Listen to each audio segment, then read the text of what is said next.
Further ado, let me pass over to Matthew. Over to you, Matthew. Thank you, Verna. Welcome everyone to today's webinar. We'll get started just shortly. The topic today is on application control. And I remember the internet from the very early days. I was around in the days when Mosaic was the browser. And back then it was really easy. Everything was by the port. So port 25 was SMTP, port 80 was HTTP, 443 was SSL. Packet filtering firewalls and stateful packet inspection and security proxies, very basic security proxies that we had back then, were fine. They did the job. Unfortunately though, developers were quick to see that any open port could be used to get traffic out to the network. And I remember streaming media was one of the first that came along that people would see on the network, and the bosses would want us to control straight away. But over time we had all sorts of things popping up, and pretty soon a nice little clean view of the web got pretty cluttered. Today we've got peer-to-peer software, instant messaging, streaming media, games, gambling, VoIP, Google Earth, that's a good one for sucking a lot of bandwidth. Social networking and Web 2 are now probably the major categories that people want to deal with when they talk about applications on the internet. And if we look at this little graphic, it's a little old now, but it sort of shows what happens in 60 seconds on the internet these days. And if you look at some of the statistics there, 13,000 hours of music streamed over the internet, ads posted on Craigslist, status updates on Facebook. Facebook's the big one these days, and YouTube videos. But we've also got things like Farmville. And if you go look at games in particular, this slide is actually showing the top 10 Facebook games that were active apparently in May 2013 and the number of people using them. There's incredible numbers there. The big problem is that some people are totally addicted to this. And not only do they play that at home, but they're also bringing it into the office environment or at school. And once they're onto Facebook, I know one of the statistics that I've seen is the fact that apparently 50% of people using Facebook are doing so to play games. And they're not there for social reasons, it's just for games. And so what does this mean for our network? Well, these days we're getting faster access.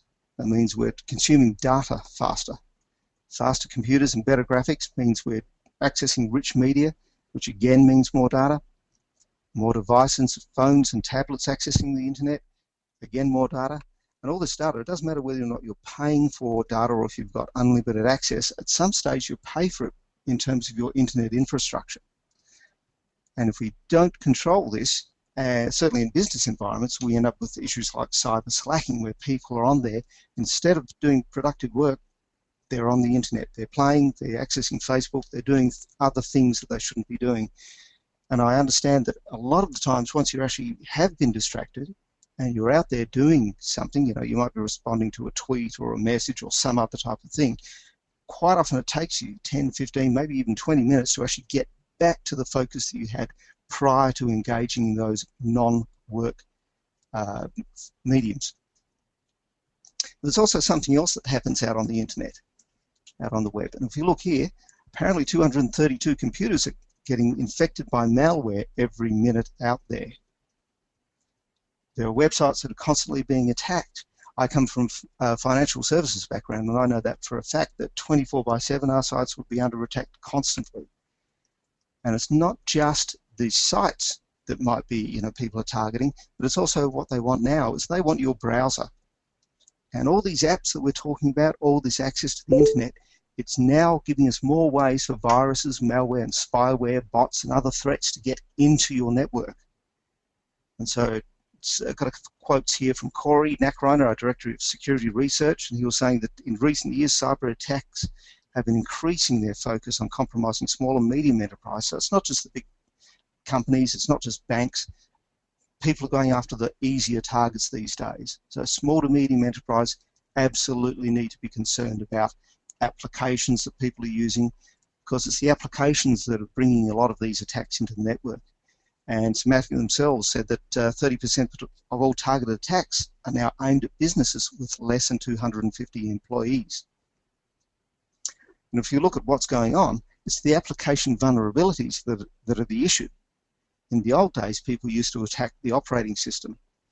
The operating systems these days are relatively secure. That's not the issue. Browsers have their own vulnerabilities, but the problem is all the things that go through the browser. So Adobe Flash, very heavily attacked. HTML code, SQL injection attacks, cross-site scripting, all these things are not only just the browser, but it's also all the plugins and all the other bits and pieces that the browsers are being asked to do. And what is really happening is that the attackers are after things like your banking data.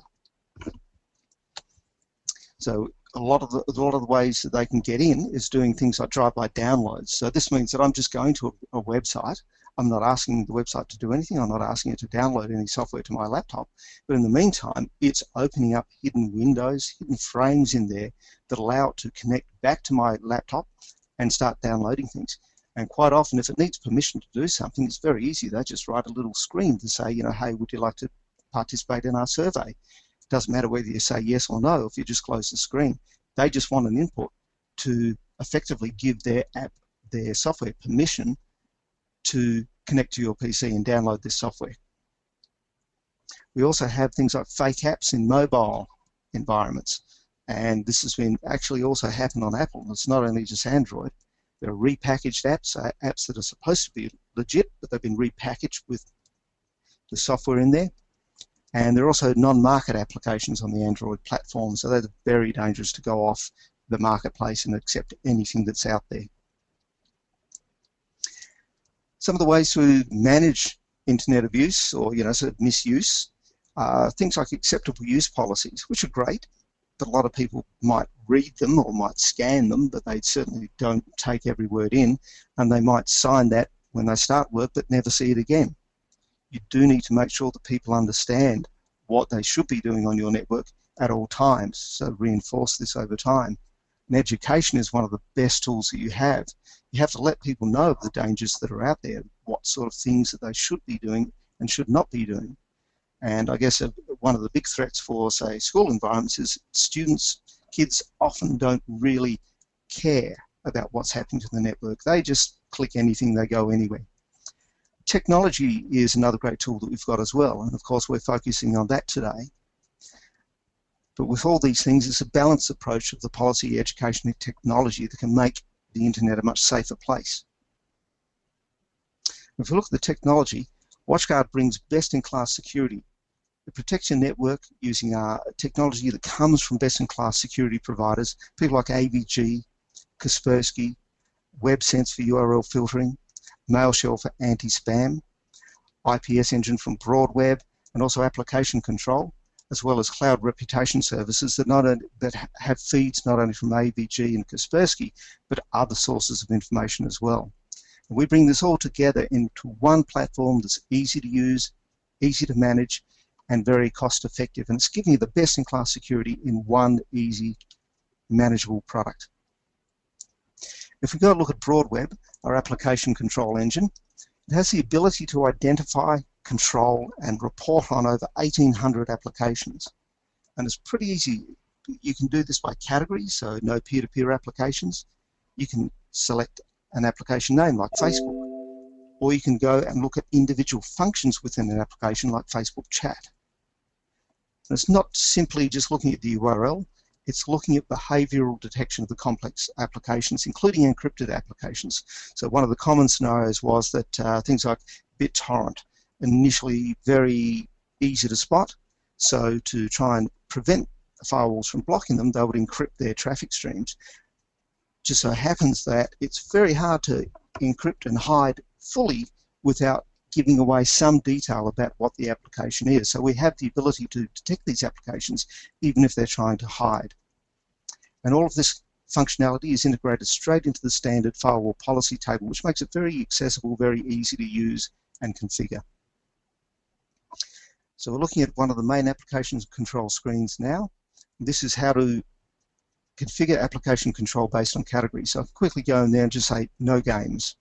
No peer-to-peer traffic, no remote access terminals, social networking, VoIP, instant messaging, bypass proxies and tunnels. That particular category is to block things like surf control or Tor, They're tools to create private encrypted tunnels through your firewall so that the traffic itself can't be seen. Also have instant messaging in there. If we go look inside one of those categories, here we're looking at streaming media, I can go in there and select a particular streaming media protocol or player that I want to support. So I can block everything else and just say, I want this particular application. And you can see at the top of the screen here, there's a reference to application control for students. So I have the ability to apply this policy to things like groups within Active Directory, or individual users defined however they are defined in the firewall for their authentication.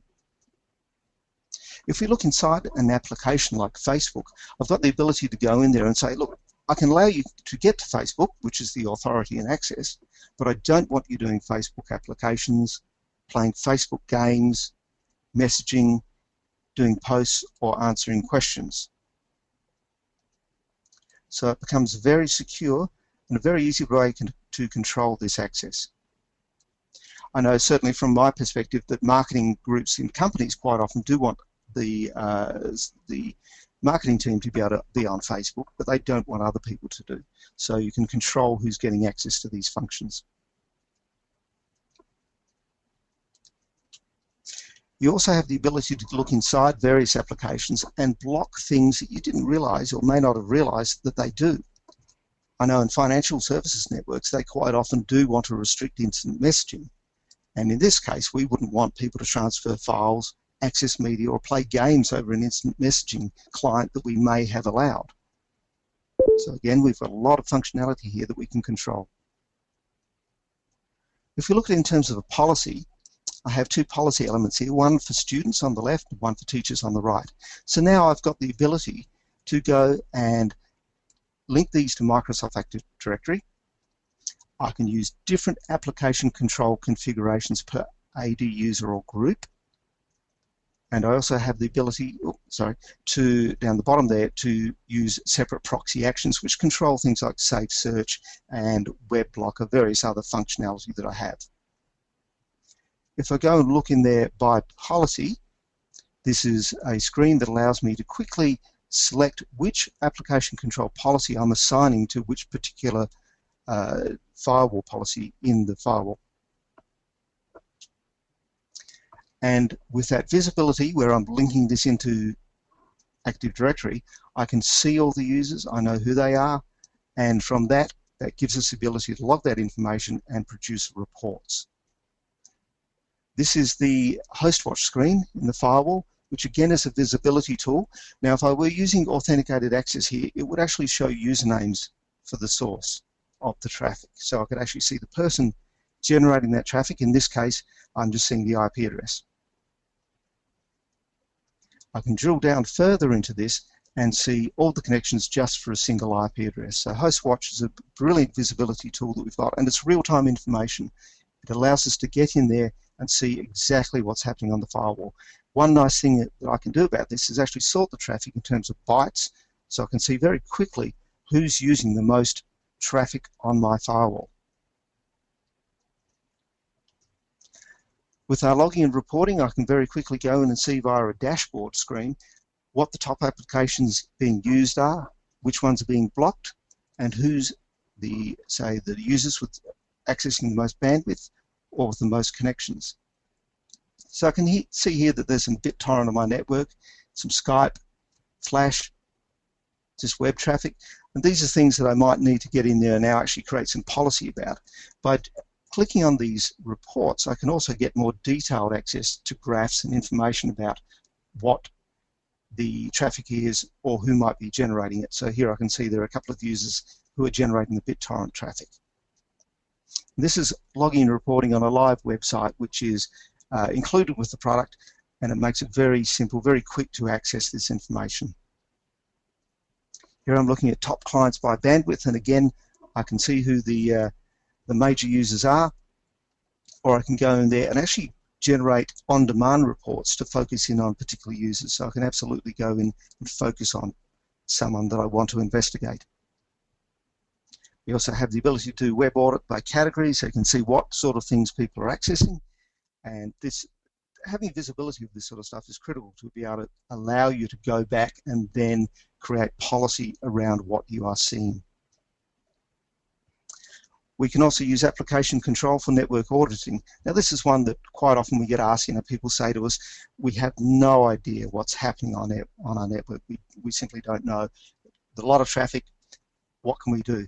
In this case, we can drop an XTM device on the network in bridge mode, which simply makes it invisible on the network, and we can then monitor and see all the traffic that's on the network. So in this case, we want to just allow everything, but we're going to log it and produce reports about it. And that will give us the ability to then go back and define policy that might help them get control of their network back.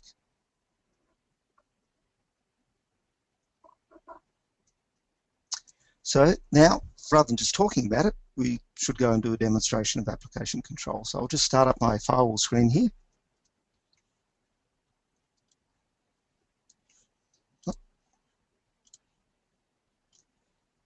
Okay, so I've got a firewall here that I'm actually using right now. It is in effectively a default mode, has no specific policy in there. The only thing I have done is to go in here, and I've done a couple of things here. I've blocked a couple of the core UltraSurf networks.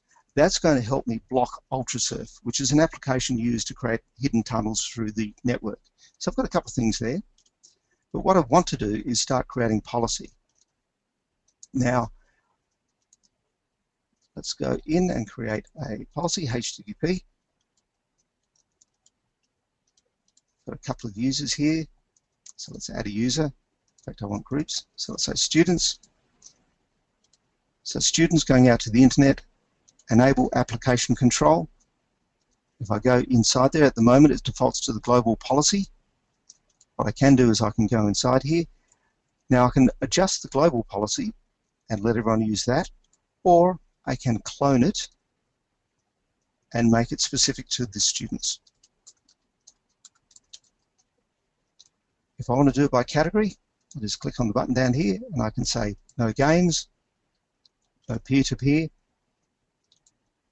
no remote access, social networking, streaming media, no ability to run things like UltraSurf and Tor. And I might leave it at that for now. So I've got a bunch of controls. Now if I click on this radio button here, it shows me the configured applications that I've done in there. Now what about Facebook? Let's have a look for Facebook. There you go. So at the moment it's all blocked because it's part of social networking. But what if I actually want to allow them to get to it? I can go in there and say, okay, you're allowed to get to Facebook. Applications, comments, dating, edit profile. I might allow you to edit your profile. Games, no. Plugins, post. Well, you might be able to post something. Let's allow you to post something. Now I'm doing these individually. If I wanted to, I could actually select a group and edit the action for that group of items. But at the moment, this is what I've got. So let's finish with Facebook. If I want to look inside a policy, inside a category, I can very quickly just go here and select the category, and I can see that all the games are being blocked. I go back to social networking.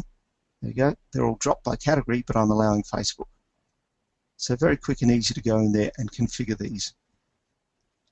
So I say OK to that. So now I've got students can go anywhere on the internet, subject to application control, and with my proxy action, I'll just very quickly throw in safe search and switch logging on. So I go to save that. It's asking me to save it. That's for students. Excellent. I also want to log this, so I'll switch and logging on. So there you go. I've got a HTTP proxy for students. I might want to rename that. Students. Now let's do one for teachers. Oh.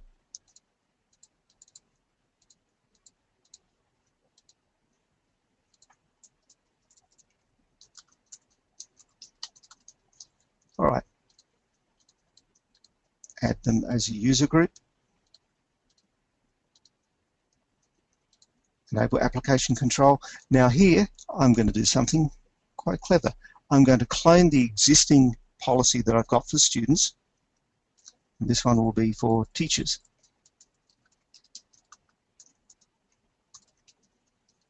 I can show what's being configured. Now in this case, I might want them, the teachers, to be able to do something else, something different. So let's have a look. Facebook. Okay. So let's allow teachers, just for the sake of demonstration, to play games. So I can do that.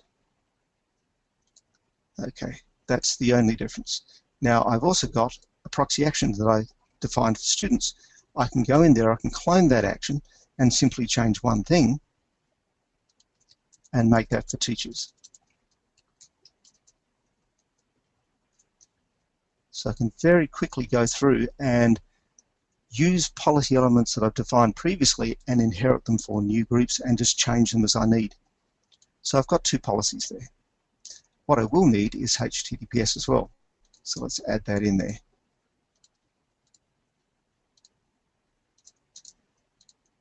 Now, just for brevity, I will add both groups in there.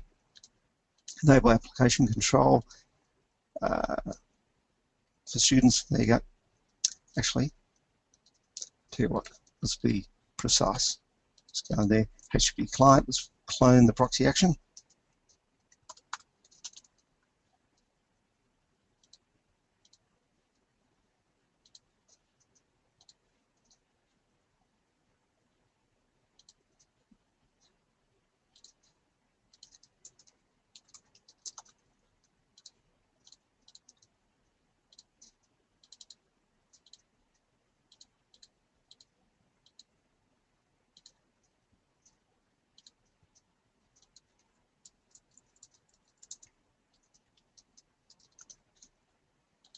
Okay, now since I'm doing authenticated access, there are a couple of things I do absolutely want to tweak. We have a default outgoing rule that allows any traffic out by default. Wonderful rule, very nice, very handy, allow the box to be used straight out when you first set it up. Probably not good in terms of security, so I'm going to disable that policy. Now I need to compensate for things like DNS. So let's try doing a packet filter first for DNS. So any trusted to any external, application control, absolutely. So let's throw on teachers there. Add some logging.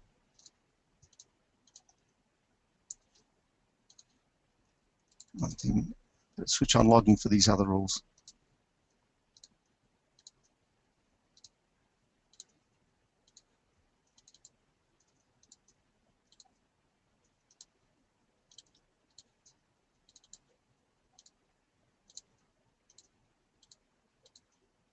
Okay, so I'm letting HTTP and HTTPS traffic out. We've got application control associated with those. That's the little symbol there. I'm allowing some authentication. DNS traffic is allowed out. So this is really going to be pretty straightforward. I can FTP out of the network. I can run HTTP, HTTPS, and it's going to restrict what applications I can run over there. So let's save that to the firewall.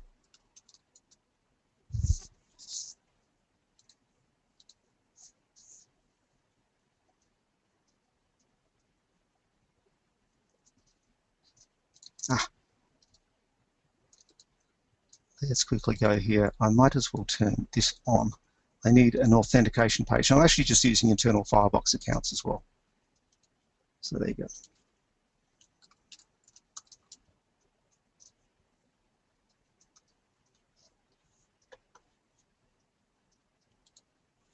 Now if I have a browser here, let's close that one. If I open a browser, let's try something.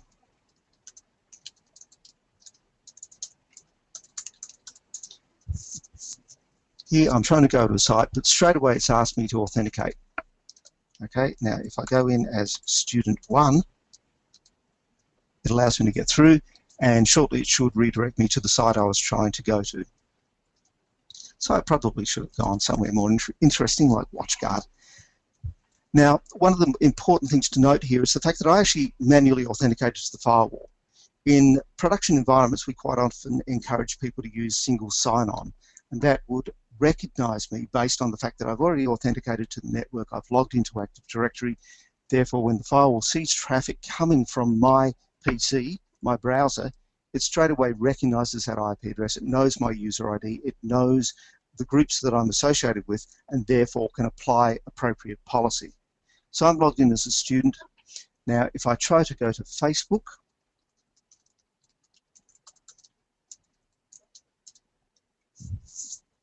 it should let me. And, okay, interesting. I hadn't logged out of my last session. Sorry, that was my personal Facebook, which is very noisy. What I want to do is log into a demonstration Facebook.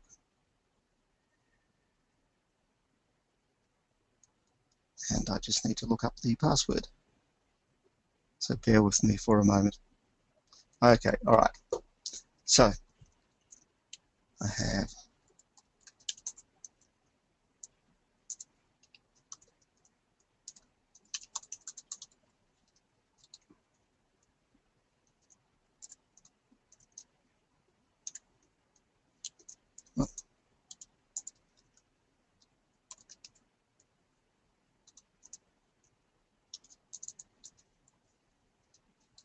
with a little luck, I got that password right. It's pretty complicated.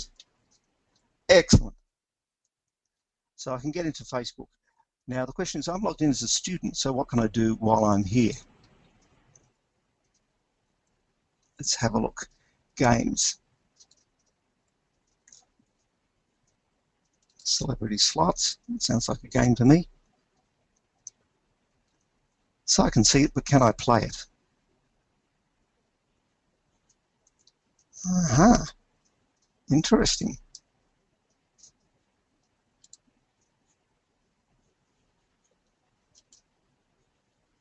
Is this the game, or? To be honest, I don't use Facebook, so not very often. Okay. I have no idea what I'm looking at here. All right, so something is happening. So I need to go investigate that and find out what I'm looking at. What? These are screenshots, I think. I can't see to even close it.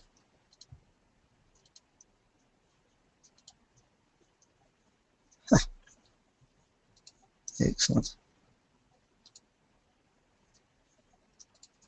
All right.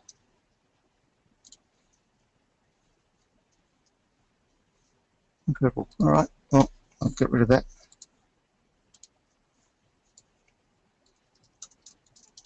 Should be able to just go back in.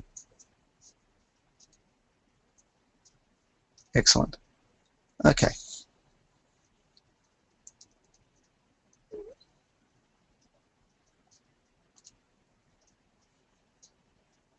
Candy Crush Saga.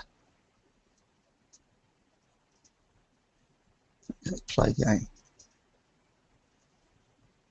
Ah, there you go. So what I was looking at before must have been demo screens. Here I'm actually trying to play a game, and it specifically blocks me. It says, no, Facebook game, it's being blocked. You can actually tailor the screen to be to represent any way you want. It's just pure HTML, so you can put your own logo in there.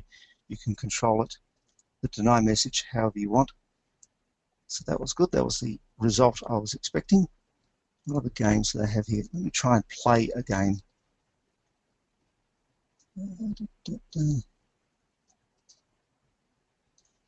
So if I play a game and not look at it. There you go. So playing the game, it absolutely does block it, which is excellent. That's what I wanted. Now, that's Facebook, so I know I can do some controls over that. One thing I might want to do is have a look and see in the logs. So I'm just starting up the Firebox System Manager, which is a way to quickly access the logs on the box and show what traffic is there.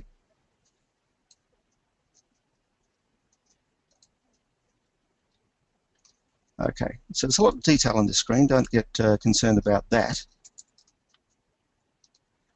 So the firewall in the background is logging all the activity that goes on associated with Facebook. the huge amount of detail you see on here is really for the administrator for investigation purposes. What really happens with the logs is they go to the log server, and from there you generate reports which are much cleaner. You saw some before, which are typically the way that you would look at the information. But in this case, I'm actually able to go in there and see things like it was student 1 who was accessing Facebook. I can see the various parts of the communication, and if I search, there'll be things like deny. And here it's identified an application name, Facebook message, communicate, social networking, cells blocked by social networking. Also in there, there will be a game. Here you go, Facebook games,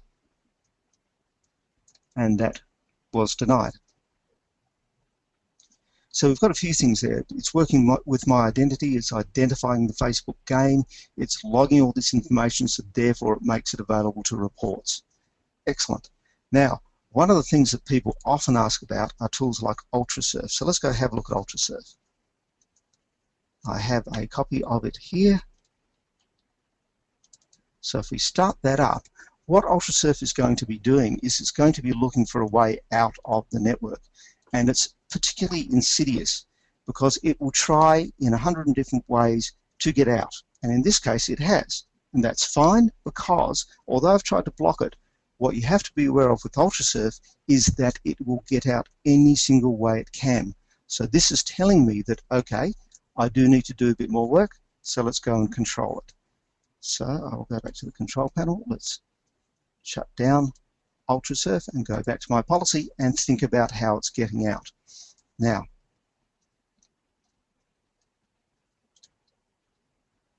first thing I want to do is go to logs, see if I can spot it in the logs, which is not necessarily guaranteed. The fact that I'm not seeing it here means that, it's probably not going out via HTTP. So, how else can it get out? FTP? Possibly. It will go out any port it can get. So let's throw application control on for that. HTTPS. It won't be going out through these rules. Not through DNS, because I've already got application control defined for DNS. In fact, let's be a bit more strict on there. Okay, and I've disabled the default TCP UDP outgoing proxy. So that's good. So now I've covered FTP. One other thing you might need to do is also consider HTTPS. To really block things, you quite often need to decrypt that HTTPS on the fly, and then you have access to the full data stream, and you can control that appropriately.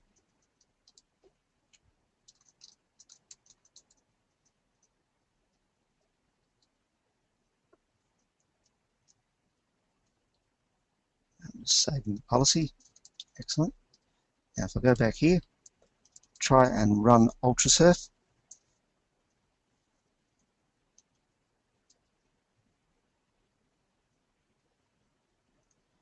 So here it's trying to contact the server, and I'm certainly hoping, for the sake of the demonstration, that it will block it.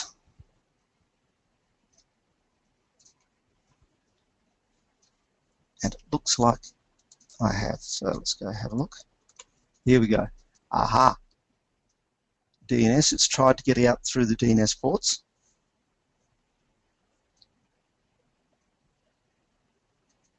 This tool, by the way, if you haven't seen it before, is essentially a private VPN tunnel. It was designed to evade firewalls for freedom of speech. The problem is school kids tend to use it to bypass controls at the school. Obviously, anyone who knows about it on a business network could use it there to get out and evade anyone seeing what they're up to. So this looks good. Basically, UltraSurf is now spinning its wheels and they're unable to get out of the network.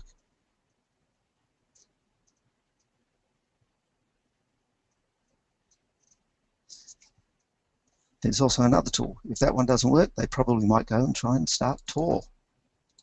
Let's see if you can block Tor. Tor works in a very similar way. I'm just running it in the background here. So it's trying to create a connection to the Tor network.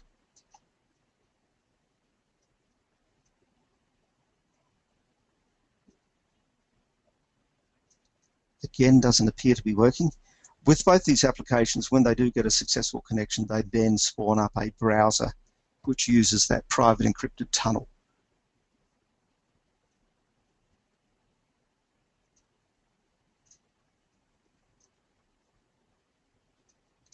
And excellent. It looks like in both cases they're just spinning their wheels and they are not working.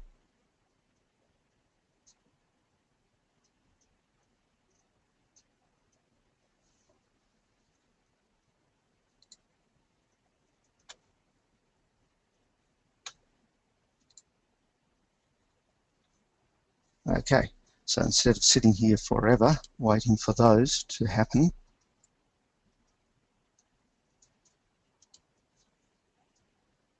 I'll exit those two applications.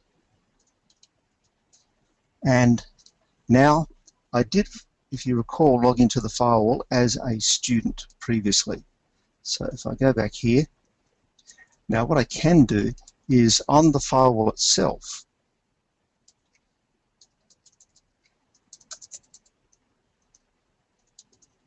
there is a manual authentication page. So I'll just log out of that and log in as teacher.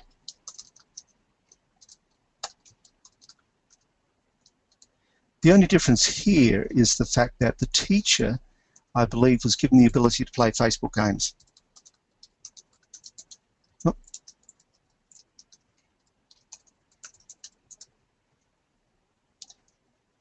All right, so now I'm a teacher. If I go back and have a look at my games, which were down here. Okay, where are the games?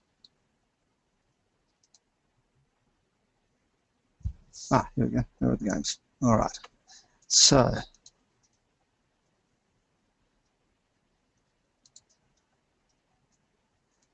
just try. Ah, interesting. Right. Is that the thing I did for the teachers? I have to go back to my policy and check. Application control, teachers, Facebook. Game. Okay, I am allowing game for teachers, so that's interesting. Ah, it's an application, that's why. So you do have to read the message carefully. So for some reason that's been categorized as an application, so let's allow that.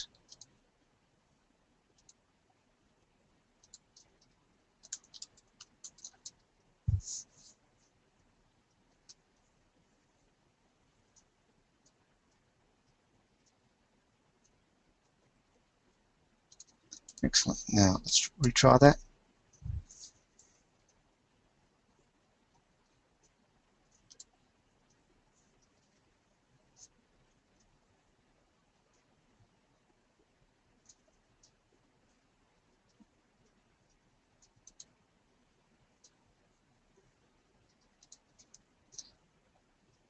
This is simply because I've got a self-signed certificate on the firewall. So normally you would not see that if you use your own signed certificates on there. Okay.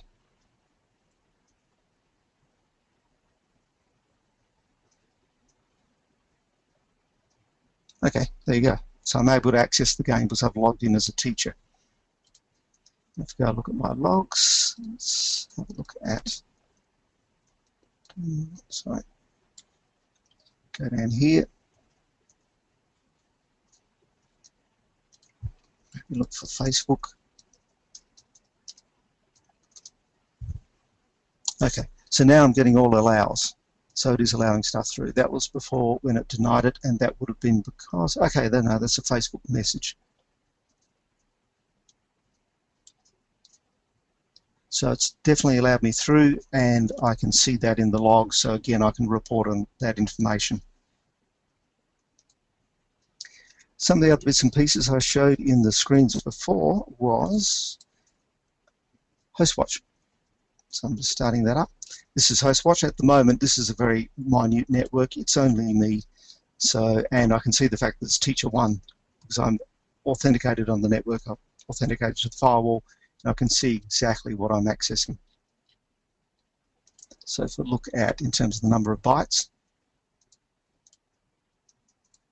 you can see what I'm accessing. And if I wanted to, I could block either the source of the traffic or the destination. I could visit the proxied website, or I could go through and actually double click on one of these items. When I do that, it opens up a separate screen, and I can see exactly what that traffic is. So WatchWatch is a great little tool for seeing the traffic and actually understanding what's happening on the network at any point in time. Now, I have an authenticated user, so if I go and look at the authentication list, it will show me that I'm logged in. It will show me here everyone. If there's hundreds of people on the network, they'll all come up, and I can then log them off directly if I want them to. Or I can see various other information like, say, the bandwidth through the firewall, the services that are running through the firewall. This is in relation to particular policies, and I've actually filtered this for training, sorry. So let's add them all back in. So this starts ticking over, and as time goes on, information will come through about what's happening through the firewall. Since it's only me, we're not going to see a huge amount of information. You can see here some of the bandwidth, where it's going. In this case, it's showing it in relation to the interfaces on the firewall. So visibility is a critical thing, and you might be wondering where all those logs go. Well, they go to our log server. The log server is then able to generate the reports. Now, I don't actually have a running log server to show you right where I am. I'm in a small meeting room, but that's the other side of the equation. I did actually show that through, okay, there you go, interesting, a couple of block sites. They were the Facebook ones, UltraServe, sorry. Excellent. So at that point, I've done a quick little demonstration of application control, the ability to link it into policy with identity. So again, you can link this straight into Active Directory, so you don't have to authenticate to the firewall. And our ability to block quite a lot of applications. There are over 1,800 applications inside here, and these screens make it very easy to use and very easy to configure. So just show some of the applications in here. Peer-to-peer networking is pretty ubiquitous. A lot of people see that, they use that. If you're not controlling the applications on your network, you will definitely see peer-to-peer traffic. This is what people use to access pirated content like movies as well as music. So BitTorrent's a well-known one. eDonkey was another I've seen in the past. But things like the remote access terminals or the bypass proxies and tunnels, these ones you definitely need to be aware of, because people can use them to totally bypass security on your environment. And this category actually does include things like LogMeIn, which is quite possibly used legitimately in your company for network access. So you might want to allow some of these things. We give you the ability to do that, but then again you have to sort of ask yourself the question, do I really want to allow it? So UltraServe was the one that was blocking. Tor, that was another one that was in there. Glype is a very common one as well. So at that point, I have actually finished what I was going to cover in terms of the webinar. So we might throw it open to questions at this stage, if anyone has any questions.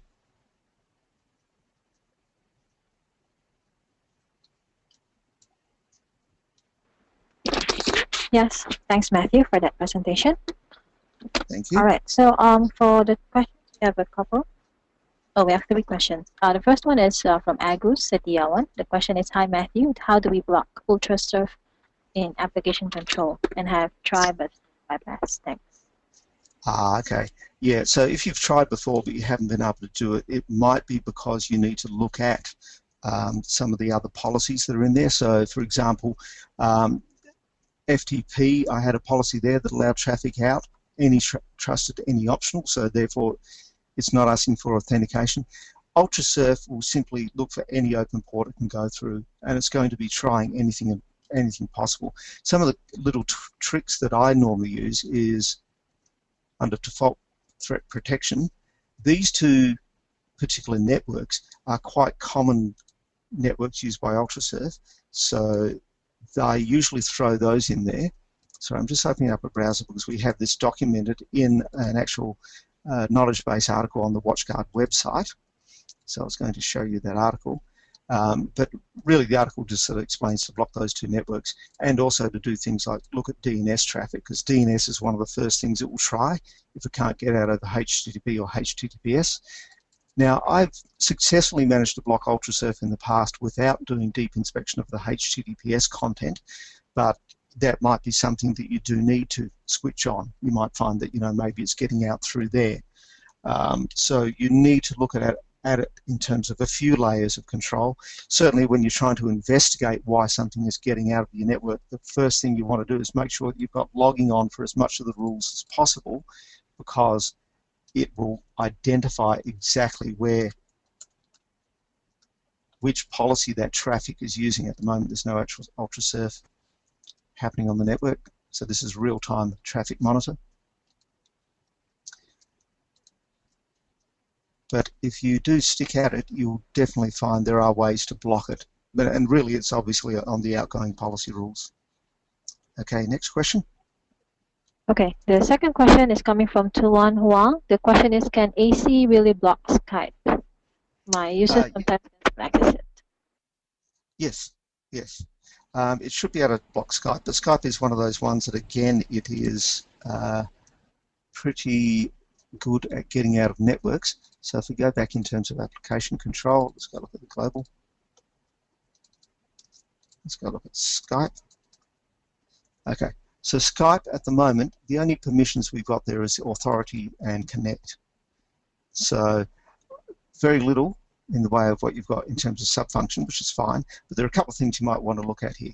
Use application control to try and identify and block that traffic. And the other thing is, if you do actually want VoIP traffic through your network, you can use the SIP and H323 VoIP proxies to allow certain things through. So in these we have the ability to protect what's happening in terms of the SIP traffic, but you also have the ability to define things like start and receive calls and tweak other things that might hopefully block what's happening.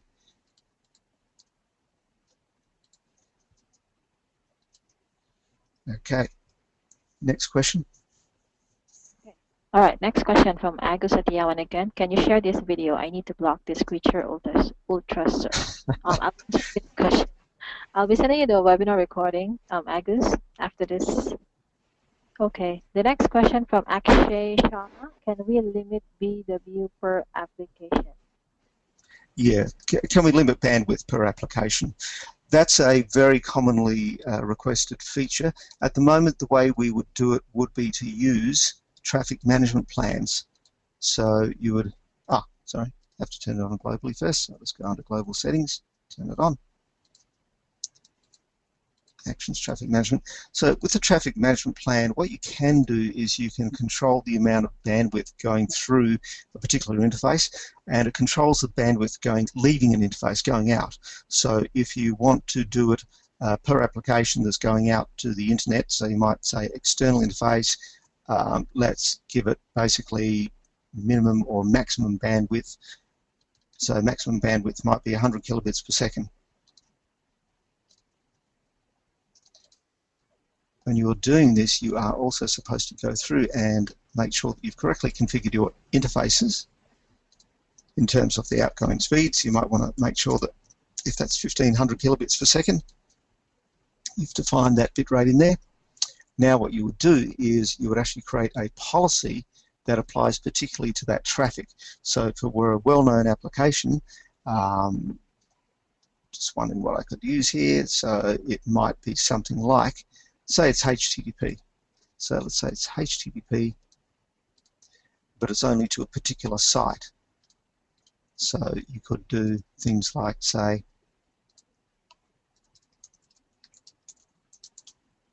Facebook. Okay, Under Advanced, you apply the traffic management plan to that, and what this is going to do is effectively cap the bandwidth available to this to 100 kilobits per second.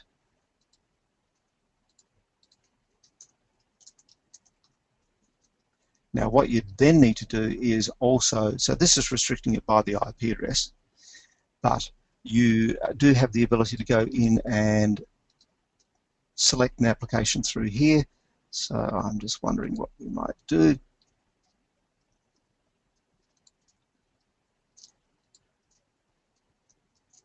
So what you could do is you could basically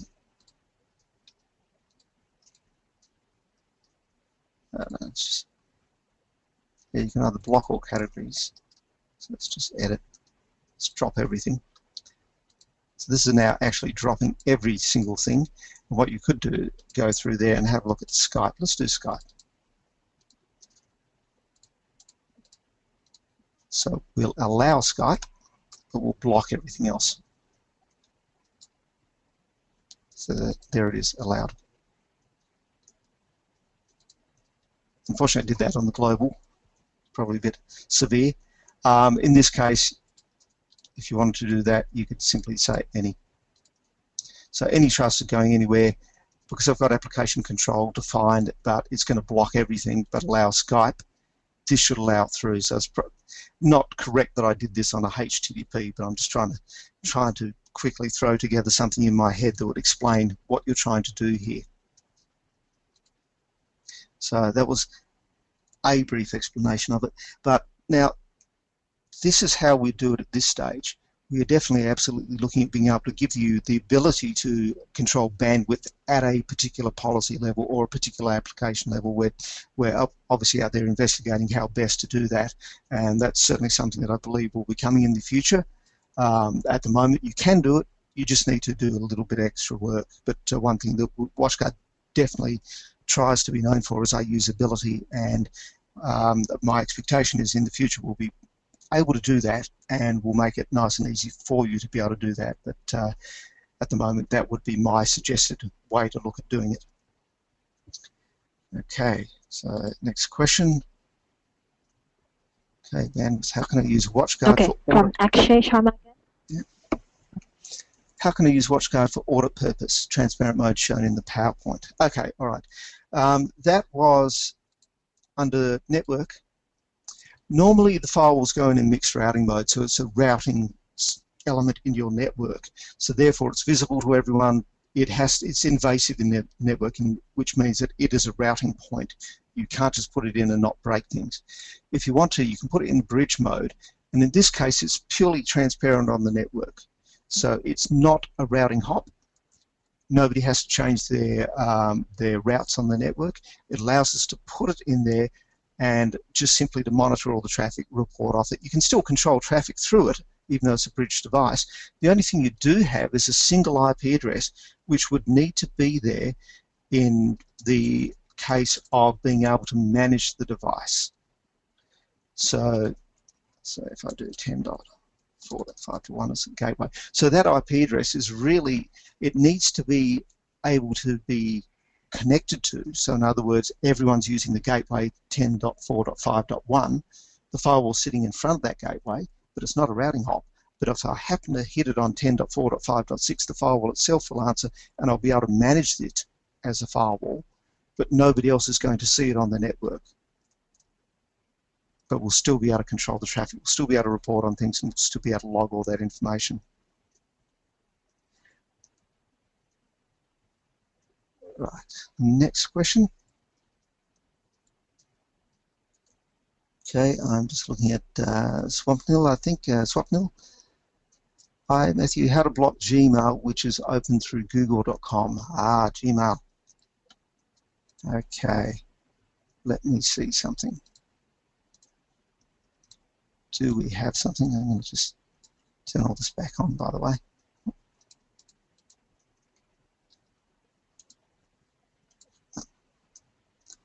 Okay, let's have a look. Gmail. Okay, it's under mail and collaboration, so there's a category in there for Gmail. That hopefully should be able to do the trick. What I want to do is,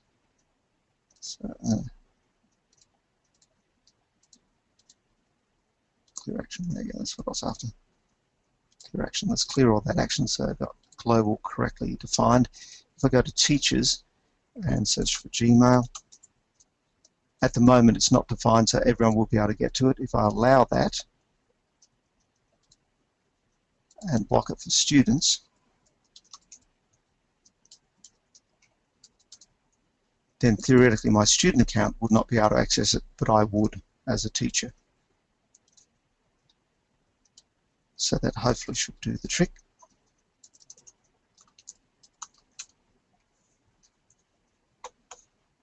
Okay, so I'll move on to the next question, and I can see that's from Ashish. Sorry, the writing on my screen is very small. Okay, I want to know about the ability to specify a quota, say a monthly limit for the users of a group, and this is essential for educational scenario like ours. Okay, so yeah, quotas are something that I understand are being worked on at the moment, so in the future you should be able to do that. At the moment, the only way to do it would really to be able to do traffic management plans, in which case you could cap the amount of bandwidth available to them, but it's definitely not the same as a quota. I believe quotas are coming. At this stage I don't know when, but I would recommend just keeping an eye out on the various releases, and hopefully sometime shortly we'll be able to provide that for you. So I'll move on to the next question from Milko. How can we edit the deny message in application control? Okay, now this one's a little bit tricky. The deny message that we saw with things like Facebook apply because they are HTTP or HTTPS protocols, in which case we know there's a browser involved, and therefore through the proxy action we can go to the deny message here and we can tailor that deny message completely. We can write exactly what we wanted here. We can introduce our own icons and things like that, our own graphics in there. So if it's HTTP related applications, then absolutely the HTTP proxy itself will return the deny message. The problem comes when it's things like it is an actual application like Skype, for example. Skype does not use a web page. You simply open it up, try and use it, and it will simply fail to get out on the network. Simply, as you saw with UltraSurf, once I blocked it, it would just spin its wheels and not be able to connect. Now, the application itself might return an error message saying, look, I failed to connect. I do know that it's a desire internally. I believe that they've been looking at, are there ways that we can figure out being able to return a deny message to the user if they're using some type of application. At this stage, I haven't heard that we can do that, but certainly web traffic, yes, absolutely. Okay, I'll move on to the next question, and Suleiman, is it a good idea to use HTTPS deep inspection? That depends on your environment. So the element we're talking here is in the HTTP proxy policy. If you go inside there, the proxy action, we have here under content inspection, enable deep inspection. What this is doing is it allows the firewall to effectively be a man in the middle, and it will decrypt HTTPS connections from the user as it's going out to the internet. Now, I certainly wouldn't say for you to use that if people are going to banking websites, because then they'd probably get very upset. But having said that, I've worked in companies where they have dedicated research groups inside those companies, and we spend hundreds of millions of dollars on research in those facilities, and they are very, very, very controlling about what information leaves the network, to the point of either not allowing internet access from the research networks, or if they do, then everything must be decrypted and it must go through some type of control point. So whether you're using our firewalls, like an XTM firewall, in those environments, yes, absolutely, they would enable deep inspection. They would decrypt that traffic, pump it through a HTTP proxy, so they've got control of it, they've got visibility of it, but they would also go and put something like an XES appliance in there, which is our content security solution. So if I just pop that up here, XES, and XES would be used in that case to inspect all the information that's going through and do things like data loss prevention. So if I've got sensitive information on my network and I want to make sure it doesn't leak out via HTTPS, absolutely I'll decrypt it, I'll pump it through XES, I'll then do things like data loss prevention, and I'll make sure I protect my information. Now that's probably a little heavy-handed for a lot of businesses and maybe even schools as well. So it really comes down to a policy decision. Do you do that sort of stuff? If you found that the only way that you can block UltraSurf is by doing deep packet inspection, you have to make a judgment call on that. Personally, I have actually managed to block UltraSurf in the past without doing the HTTPS deep packet inspection. It simply requires a little bit of effort to get that done.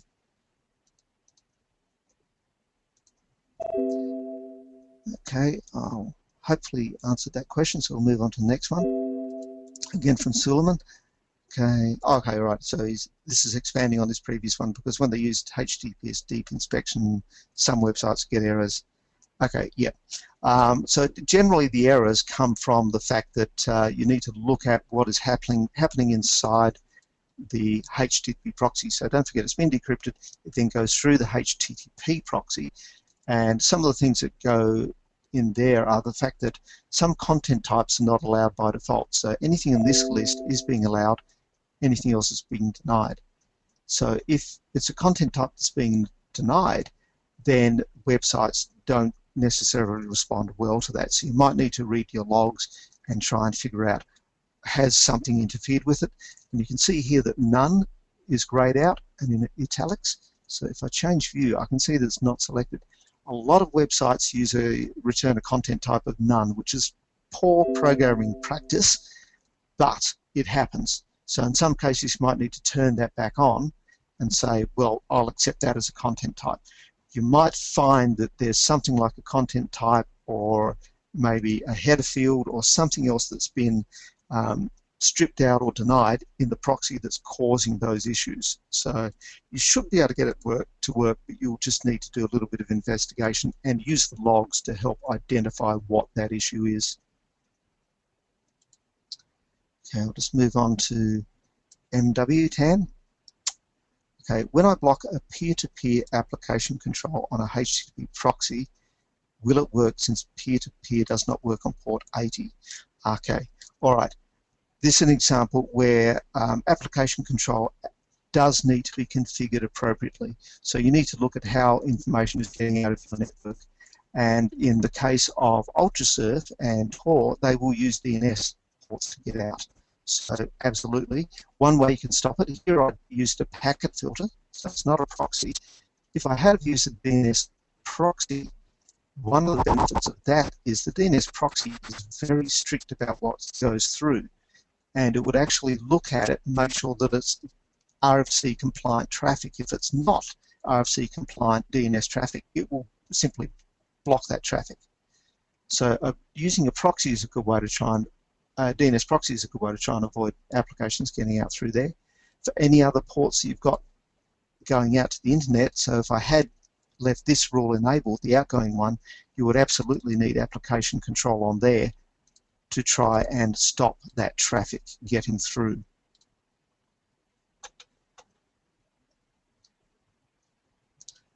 Okay, so we'll move on to the next question. This one's from Alan. Is it normal that when you enable deep inspection in HTTPS, it gives you a lot of HTTPS warnings? Okay, that was because when I opened a browser, so if I've got one open, yes I do. If I go to something like HTTPS, Gmail, since we spoke about that earlier, Gmail, when I go there, I'm getting this warning here. What's happening is my browser is seeing that the firewall is returning a self-signed certificate, so it's got this screen up. Now it's my choice whether or not I want to close this web page or continue to that site. I can't. Can I see the certificate here? I can't. Right. If I continue to the website,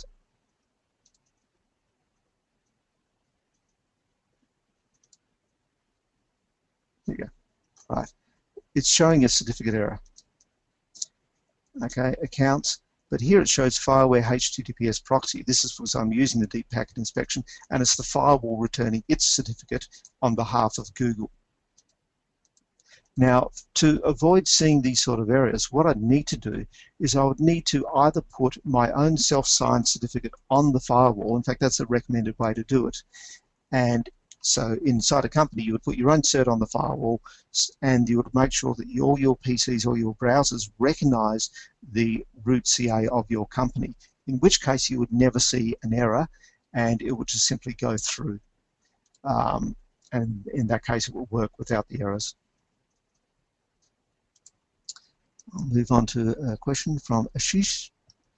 Is there a possibility to have MAC address binding for authentication and to add a second layer of security with WatchGuard? Okay, so I guess what you're asking for here, MAC address binding, I think you might be talking something like in terms of DHCP. If I were running a DHCP server, which I am on this particular interface, you can reserve particular names. So I could say Matt, give myself an IP address of, say, 23, and reserve it for my particular MAC address.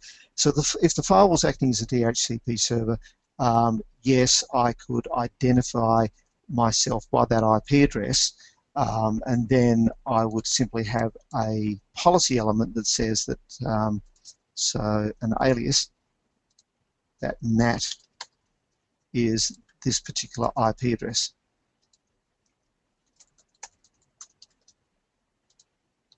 That's not a terribly scalable way of doing it though, because that's that IP address. Because really it's sort of very manual process to do that way. If you were using internal DNS proxy, internal DHCP, yes, you could allocate people dedicated IP addresses, and therefore you'd know who they map to in terms of your network, but it's never really going to guarantee who it is. Okay, so all that would really do was it would identify my PC and then let traffic through based on that. So I've got no way of then saying allow that PC, but only if it's Matt. So I would struggle to try and think of a way to be able to do that. The recommended way in terms of authentication is to use the capabilities of the firewall. And if you look at that, we've got internal firewall accounts, Radius, Secure ID, LDAP, as well as Active Directory, and we can do multiple Active Directory domains as well. So it definitely supports that environment, and preferably use single sign-on so that the user never gets prompted for authentication. I'll pop on to the next question. Shivraj, how to deny TeamViewer file transfer option. Okay, let's have a look in terms of application control. Okay, my global, have a look for TeamViewer. So the only control we have here at the moment is communicate. So I would say no, there's no way, if TeamViewer does allow you to transfer files over it, at the moment we don't have that capability. But if it's something that you definitely want, then we're quite happy to raise that as a request. And we can, it's a signature-based system, so we can have that signature-based, that signature added to the policy, to the signature database, and therefore you'll be able to control that.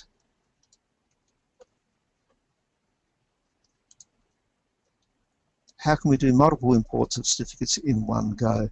I believe with the certificate imports you can't do multiple ones in one go. I think you have to import them individually, and certainly if you're building up a chain, I believe you have to import them individually. I may be wrong. I might need to investigate that and get back to you. So Akshay, sorry.